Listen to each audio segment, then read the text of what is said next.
Hello friends, welcome to Thames I A static. और हम art and culture की series को कंटिन्यू कर रहे हैं। So this is lecture 14 of art and culture. और ये मैं आपको बता दूं, this is just because of request of you students who are quite regular और जिन्होंने अभी तक के जितने भी लेक्चर्स हैं उनको कंप्लीट कर लिया है। और जो लोग नहीं कंप्लीट कर रहे हैं, you are most welcome. You can go and buy जो भी मतलब बहुत एक्सपेंसिव कोचिंग के कोर्सेज होते हैं, तो आप ये चीज़ें वहाँ पे जाके बिल्कुल पढ़ सकते हैं। एंड बाकी लोग जिनके पास में अभी काफ़ी अटेम्प्ट्स और काफ़ी टाइम बचा है, तो you can also go for self study through 3-4 books. So you are most welcome for all this. And जो लोग अभी इंटरेस्टेड है उनके लिए हम कंटिन्यू करते हैं इस लेक्चर को। मैं पहले बता देती हूँ, all those who are watching, please go and like the video first and do share and subscribe to our channel. और एक लाइक देने में आपको ज़्यादा देर नहीं लगेगी, आपको अच्छा ही लगेगा वीडियो, ये मैं आपको पहले ही बता रही हूँ। तो आर्ट एंड कल्चर में हम लोग पढ़ रहे थे मॉडर्न इंडिया। अब मॉडर्न इंडिया में हमने अभी तक जो देखे थे रिफॉर्मर्स वगैरह देखे थे। अब बेसिकली हम लोग देखेंगे इसमें प्रेस और खासकर the growth of modern Indian languages. Okay, तो प्रेस तो खैर बाद में आया। सबसे पहले एक्चुअली में 1798 में एक लिथोग्राफी इन्वेंट हुई थी। तो व्हाट इज लिथोग्राफी? इसमें जो भी स्क्रिप्ट्स वगैरह लिखी जाती थी, so they were prepared on the surface of stone. तो एक स्पेशली प्रिपेयर्ड सरफेस रहती थी, सरफेस ऑफ स्टोन, उसी पे पूरे जो स्क्रिप्ट्स होते थे दे वर प्रिंटेड, और उसी पे पिक्चर्स और ड्राइंग भी बनाई जाती थी। ओके, और फिर 1820s में क्या हुआ, एक बहुत बड़ा रेवोल्यूशन आया वेस्ट से। तो उस टाइम पे मतलब प्रिंटिंग वगैरह इन्वेंट हुई पेपर पे, and then there were hundreds of pamphlets and books which were printed. तो खासकर by the end of the 19th century India में जो प्रेस था, it became a powerful tool for influencing the public opinion. Please remember this, by the end of 19th century the press became a powerful tool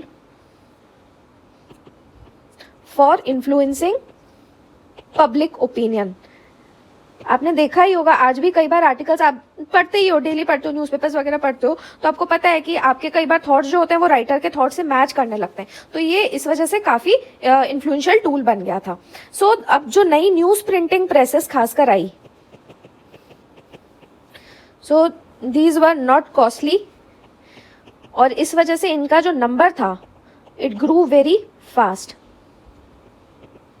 तो this encouraged the writers of different Indian languages. हर कहीं की जो regional languages थी उनके writers काफी ज्यादा encourage हुए इस चीज से कि वो भी अपने थॉट्स को, अपने आइडियाज को प्रिंट करवाएं और लोगों तक पहुंचाएं। ओके, तो इससे क्या हुआ, हमारा जो कल्चरल हेरिटेज था वो काफी ज्यादा एनरिच हुआ। कैसे एनरिच हुआ? क्योंकि जो ओरिजिनल वर्क्स थे वो केवल एक लैंग्वेज में रहते थे। अब क्या होने लगा, अब उनके ट्रांसलेशंस भी आने लगे। तो आप ये समझ रहे हो कि प्रेस से किस तरीके से हमारा मतलब मॉडर्न इंडिया में, आगे देखेंगे नेशनलिज्म वगैरह कैसे शेप लेगा, तो इसमें इसका क्या रोल हुआ। तो न्यूज प्रिंटिंग प्रेस आई, कॉस्टली नहीं थी पहले, मतलब केवल स्टोन पे होता था। फिर उनका नंबर बढ़ा, तो इसकी वजह से बहुत ज्यादा प्रिंटिंग में लोग अपना पब्लिश करने लगे मटेरियल। फिर अलग अलग रीजनल लैंग्वेजेस के राइटर्स भी काफी ज्यादा एनकरेज हुए। देन ट्रांसलेशंस काफी ज्यादा हुए। तो जो ओल्ड इंडियन और वेस्टर्न क्लासिक्स थी उनके काफी ट्रांसलेशंस हुए, and all this led to awakening of Indians. और क्या क्या इसके साथ में आने लगा न्यूज प्रिंटिंग के साथ में? देवर वीकलीज, देवर फोर्टनाइटली जर्नल्स, यानी जो 15 दिन में ऐसे मैगजीन टाइप की आती थी, जर्नल्स, डेली न्यूज़पेपर्स आने लगे। और नया जो नेशनलिस्ट लिटरेचर था वो किस फॉर्म में आता था? It came in the form, also came in the form of novels, essays, poems.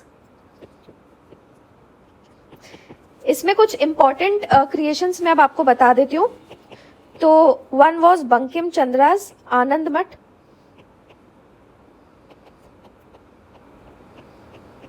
Then there was दीन बंधु मित्रास।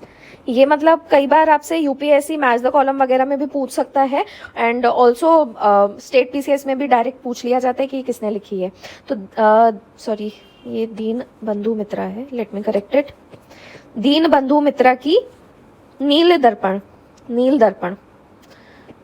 देन भारतेंदु हरीश चंद्र।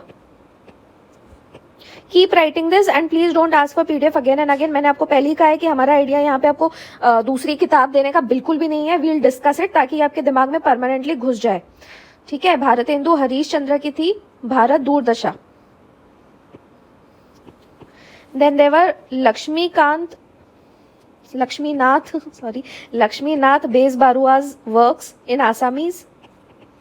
आसामीज में इन्होंने काफ़ी ज़्यादा अपने वर्क्स पब्लिश किए थे, नॉट वेरी प्रोमिनेंट, कोई एक पर्टिकुलर नहीं बता सकते, बट इन्होंने आसामीज में काफ़ी ज़्यादा पब्लिश किए थे। देन सुब्रमण्यम भारती के तमिल वर्क्स हैं, एंड अल्ताफ हुसैन के Urdu works. So these were quite famous, और नेशनलिस्ट अवेकनिंग में खासकर ये कुछ नाम है जो आपको याद रखने चाहिए। ओके, कभी जैसे प्रेस वगैरह का आता है या फिर प्रिंटिंग और किस तरीके से राइटिंग से नेशनलिस्ट थिंकिंग इवॉल्व हुई का क्वेश्चन अगर मेंस में भी आता है तो आप ये सारे नाम आप वहाँ पे भी दे सकते हैं। Okay, so newspaper became important for creating, spreading, influencing and sharpening the public opinion, right. और इससे और क्या मतलब सिग्निफिकेंस मेन क्या था? It led to dissemination of anti British feelings. जो एंटी ब्रिटिश फीलिंग्स थी वो तेजी से फैलने लगी।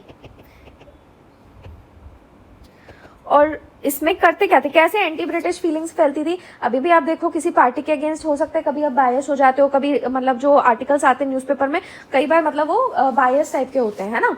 तो वो कैसे होता है? बिकॉज द गवर्नमेंट पॉलिसीज, जैसे गवर्नमेंट पॉलिसीज के ऊपर कमेंटिंग करना, उसको क्रिटिसाइज करना, तो ये काम ये तब भी करते थे। दे क्रिटिसाइज द गवर्नमेंट पॉलिसीज, और जो मेजर सोशल और इकोनॉमिक इश्यूज रहते थे, तो ये अनएम्प्लॉयमेंट और हेल्थ केयर में ये सारे इश्यूज अभी के नहीं है, पहले मतलब थोड़े और ज्यादा बेसिक इश्यूज होते थे, बट क्रिटिसाइज तब भी ऐसे ही किया जाता था।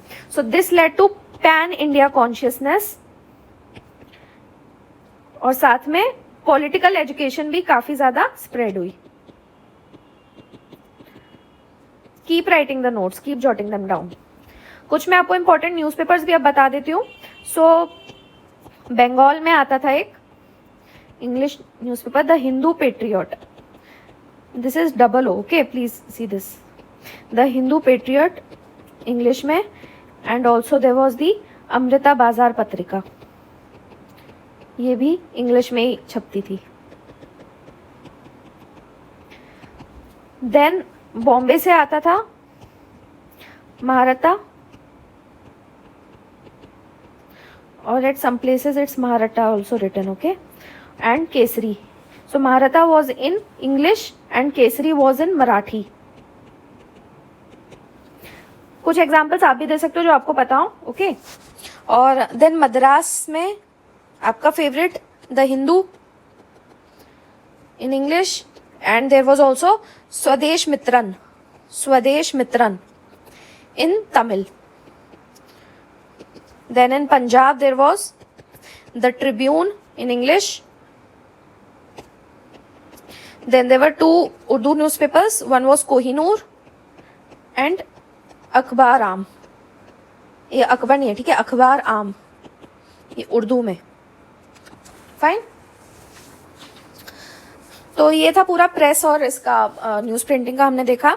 आगे अब हम लोग देखेंगे, जैसे मैंने आपको ब्रीफली थोड़ा थोड़ा हिस्ट्री भी बताई थी before we proceed towards the proper art and culture of that period. तो मैंने आपको मिडियवल और एंशिएंट की जैसे बताई थी, मैं आपको थोड़ा इंडिपेंडेंस की टाइम की बताऊंगी, and before that what India is now, हम वो भी एक बार देखेंगे, ठीक है। So this is India since independence. क्या क्या इंपॉर्टेंट अचीवमेंट्स हुई हैं सिंस इंडिपेंडेंस अगर देखा जाए तो। So we have founded a secular and democratic republic। पता तो होना चाहिए कि ये स्ट्रगल किस वजह से क्यों हुआ। And India is the largest parliamentary democracy today.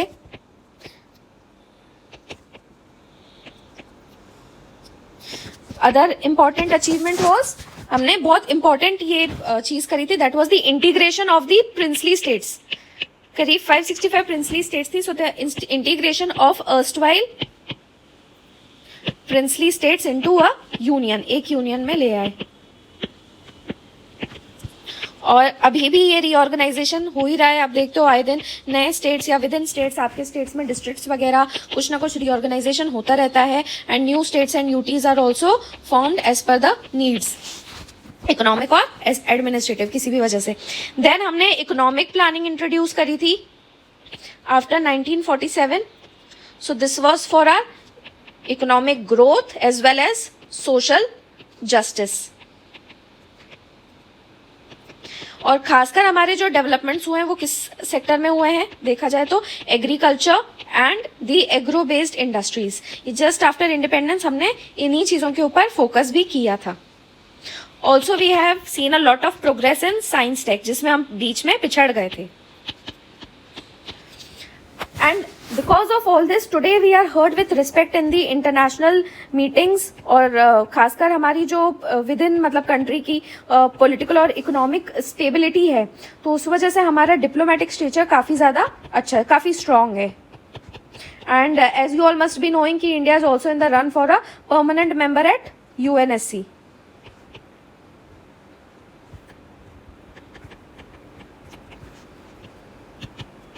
ठीक है, अब थोड़ा नेशनलिस्ट मूवमेंट के बारे में भी हम लोग देख लेते हैं। Briefly we will see this, not in much depth, और आप लोग ऑलरेडी अगर मॉडर्न पढ़ चुके हैं तो आपके लिए एक रिवीजन भी हो जाएगा। तो फर्स्ट ऑफ ऑल हम देखेंगे the beginnings and till the this is the first phase. ठीक है, तो बिगनिंग और मॉडरेट्स का जो पीरियड था वो देखेंगे। So what was the cause of nationalism, what were the reasons for the spread of this nationalism. तो अभी देखो उस टाइम पे क्या था कि इंडिया खासकर मतलब जब से ये कलोनियलिज्म हुआ था तो इंडिया में बैकवर्डनेस बहुत ज्यादा आ गई थी। So this British imperialistic colonialism, this was the chief reason for India's backwardness. तो इससे क्या हुआ, धीरे धीरे लोगों को ये चीज का रियलाइजेशन हुआ, एंड इसमें खासकर जो पीजेंट्स और वर्कर्स थे, they were the worst victims, they were the worst victims. And in fact the industrialists, capitalists were also not satisfied. और इसमें मेन रोल फिर किसने प्ले किया, तो ये तो मतलब एक था कि मतलब नॉन सेटिस्फैक्शन वगैरह था, और उसके बाद में फिर इंटेलिजेंसिया जो थी उसने बहुत ज़्यादा इंपॉर्टेंट रोल प्ले किया। They were quite significant and they were the first to realise the true nature. तो एक्चुअली में इनको इनिशियली ये होता है कि British would be benevolent but their hope was shattered, और अब ये देखने लगे थे कि the Britishers were basically greedy and selfish.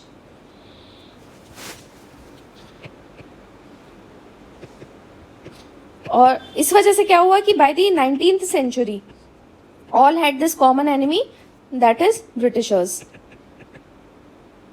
Then the other reason for nationalism was, जो ब्रिटिशर्स खुद के लिए लेकर आए थे, that is the administrative and economic unification। ये हमने पिछले लेक्चर्स में पढ़ा भी, आपने नहीं पढ़ा है तो प्लीज जाके एक बार पढ़ लीजिएगा। तो ये जो इन्होंने इंट्रोडक्शन किया था कम्युनिकेशन सिस्टम्स का, for example the railways, telegraph, post, roads, motor transport, तो इससे जो लोग थे काफी ज्यादा क्लोज आ गए थे, है ना। Also they introduce the western thought and education, जिसकी वजह से भी कॉन्शियसनेस लोगों में बढ़ गई। Then there were the new ideas of democracy, humanism, nationalism, sovereignty.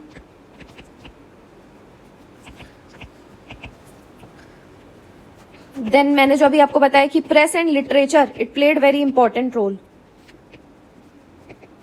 तो they were the patriotic writers जिन्होंने काफी ज्यादा कॉन्शियसनेस बढ़ाई लोगों की। ऑल्सो जो रिफॉर्मर्स का हमने पढ़ा था, so there was a revival of ancient glory.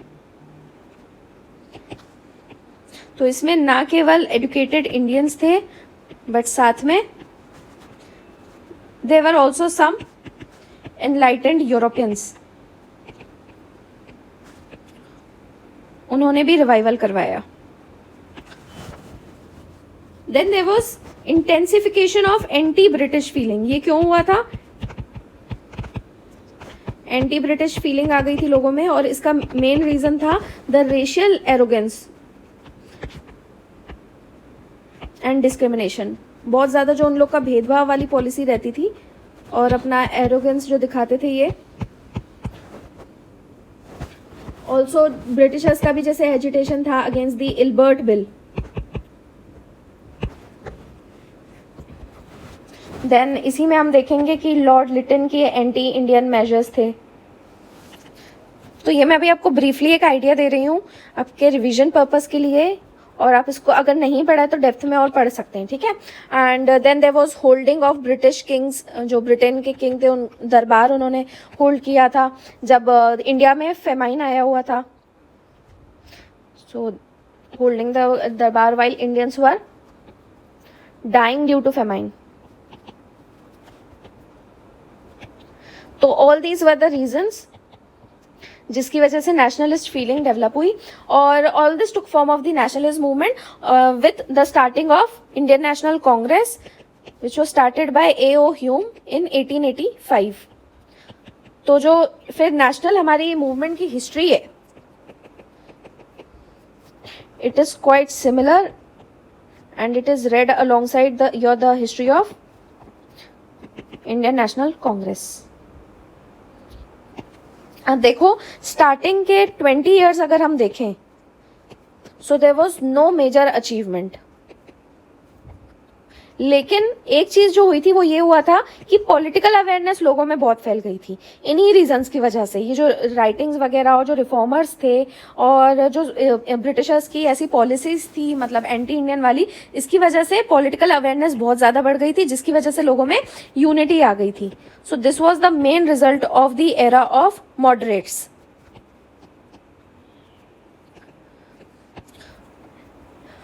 और क्या हुआ था इस स्टार्टिंग के, अगर 20 की हम लोग बात करें तो ब्रिटिशर्स की जो डिवाइड एंड रूल पॉलिसी थी वो बहुत ज्यादा स्ट्रांग थी, जिसका पहला फल, फर्स्ट फ्रूट जो हमको मिला था, it was in the formation of Muslim league. So with the formation of Muslim league Britishers succeeded in separating the Muslims. और कितने मुस्लिम्स को सेपरेट कर लिया इन्होंने? करीब 62 million Muslims were separated from Hindus.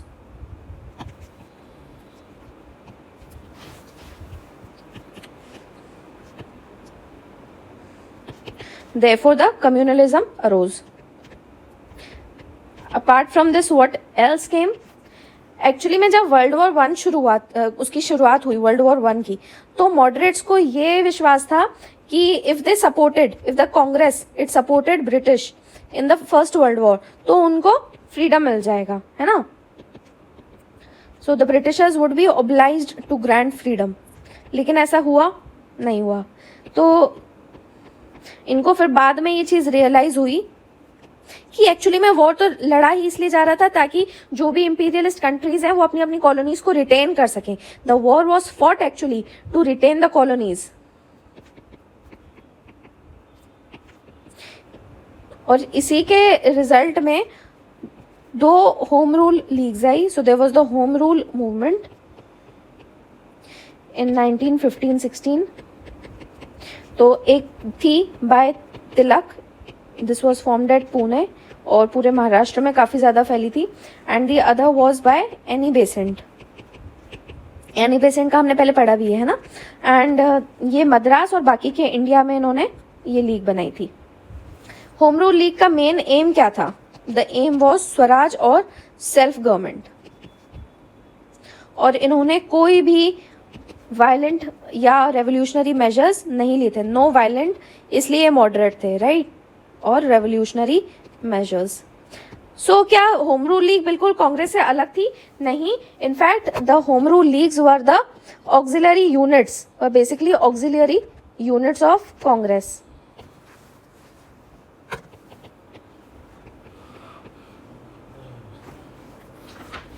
ठीक है, अब ये हो गया मॉडरेट्स का फेज। नेक्स्ट फेज हम देखेंगे, दिस वाज फ्रॉम 1905 टू 18। इसमें देखो होम रूल लीग मैंने बीच में आपको इसलिए बताया क्योंकि that was a kind of moderate movement only. ठीक है, अब मेनली जो एक्सट्रीमिस्ट का फेज था वो 1905 से 1918 तक था। और ये एक्सट्रीमिस्ट आए क्यों? Because they criticised the moderates. और मॉडरेट्स को इन्होंने किस बेसिस पे क्रिटिसाइज किया? देयर वर 2 रीजंस जो इन्होंने बताए थे कि क्यों मतलब मॉडरेट्स को रिप्लेस कर रहे थे। फर्स्ट, इनका कहना था कि जो मॉडरेट्स के मेथड्स थे they were very mild and ineffective methods, जिसकी वजह से because of the mild and ineffective methods they failed to define the India's political goals. India के आप पॉलिटिकल गोल को डिफाइन ही नहीं कर पाए हो कि आपको आखिर चाहिए क्या। आप कभी स्वराज बोल रहे हो, कभी आप कॉन्स्टिट्यूशनल रिफॉर्म्स मांग रहे हो। So that was because of your mild and ineffective methods. दूसरा इन्होंने कहा that they failed to make it a, जो कांग्रेस मूवमेंट थी उसको आप एक मास मूवमेंट नहीं बना पाए। ये थे इनके मेन क्रिटिसिज्म। तो अब इनकी स्ट्रेटेजी क्या थी, एक्सट्रीमिस्ट की स्ट्रेटेजी क्या थी? इनकी स्ट्रेटेजी थी direct political action and they demanded Swaraj और सेल्फ रूल। इन्होंने सीधे सीधे बोला कि आज़ादी चाहिए भैया हमको, इतना ये आपके रिफॉर्म्स नहीं चाहिए, instead of constitutional reforms. Main इसके लीडर्स कौन थे? So this was mainly led by the trio of Lal Bal Pal, that is the Lala Lajpat Rai, Bal Gangadhar Tilak and Bipin Chandrapal. और कौन थे extremist faces? Also there was Bankim Chandra and Aurobindo Ghosh. ये कुछ मेन लीडर्स थे। अब एक्सट्रीमिस्ट के इमीडिएट कॉज ऑफ एक्शन क्या था? What was the immediate cause of agitation of the extremist? So the immediate cause was the Curzon की repressive policies, Curzon's repressive policies, which culminated in Bengal partition. Partition of Bengal जो था वो इनका immediate cause of agitation था. Please remember this, on communal lines. वही था, क्यों partition हुआ था? मेन इनका पर्पस वही था, डिवाइड एंड रूल करने वाला। क्या मीन्स अडॉप्ट किए थे एक्सट्रीमिस्ट ने?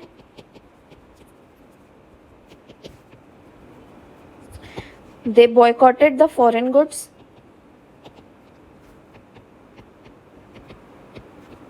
And there was adoption of swadeshi, और स्वदेशी यानी क्या होता है? Indigenously produced goods.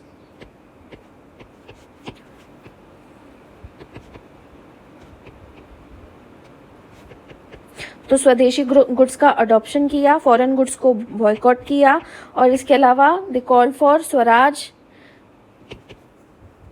तो ये जो बॉयकॉट और स्वदेशी मूवमेंट है पूरा कंट्री वाइड हो गया। एंड क्या ये मास मूवमेंट बन पाया? यस। तो ये चीज़ भी याद रखना that all sections were involved in this, and specially इसमें खास रोल प्ले किया था स्टूडेंट्स और विमेन ने। The students and women were very active. So this became a mass movement। और क्या मॉडरेट्स में ब्रिटिशर्स क्या कर पाते थे? ज़्यादा कुछ नहीं, बस नहीं सुनते थे उनकी और कुछ नहीं कर पाते थे, क्योंकि देवर मतलब उनको एक तरीके से है ना एलिज कर दिया था एक्सट्रीमिस्ट ने कि आप बस है ना वही प्रे करते रहते हो और पिटीशन डालते रहते हो, तो उससे कुछ होना जाना है नहीं। ये मॉडरेट्स के मीन्स थे, प्रेइंग एंड पिटिशंस। तो एक्सट्रीमिस्ट उस चीज़ को बहुत ज़्यादा क्रिटिसाइज करते थे। तो ब्रिटिशर्स भी मतलब अब कोई आके बोल रहा है कि प्लीज़ कर दो, तो ब्रिटिशर्स भी भगा देते थे कि नहीं करेंगे, जाओ। अब एक्सट्रीमिस्ट ने आके ये सब करना शुरू कर दिया कि हम आपके नहीं मानेंगे, बॉयकॉट कर देंगे, जला देते थे उनके जो भी गुड्स होते थे। तो अब इस टाइम पे ब्रिटिशर्स ने क्या किया? ब्रिटिशर्स ने सारे वायलेंट रिप्रेसिव मेजर्स का यूज़ किया। All violent repressive measures were used against the extremist. ठीक है, तो ये था एरा ऑफ एक्सट्रीमिस्ट। आगे हम लोग ये नेक्स्ट लेक्चर में हम लोग मॉडर्न एंड कर देंगे। फिर मतलब मेन जो उसका पेंटिंग वगैरह का आप पढ़ते हो, उसमें आर्ट में पेंटिंग, लिटरेचर एंड आर्किटेक्चर, ये सब आगे चीज़ें फिर कंटिन्यू करेंगे। ओके, सो नेक्स्ट लेक्चर में may be will study that 1919 से लेके गवर्नमेंट ऑफ इंडिया एक्ट 35 तक का, एंड फाइनली की जो इंडिपेंडेंस वगैरह का फेज था उसके बारे में हम लोग देख लेंगे। ठीक है, so that is all for this video.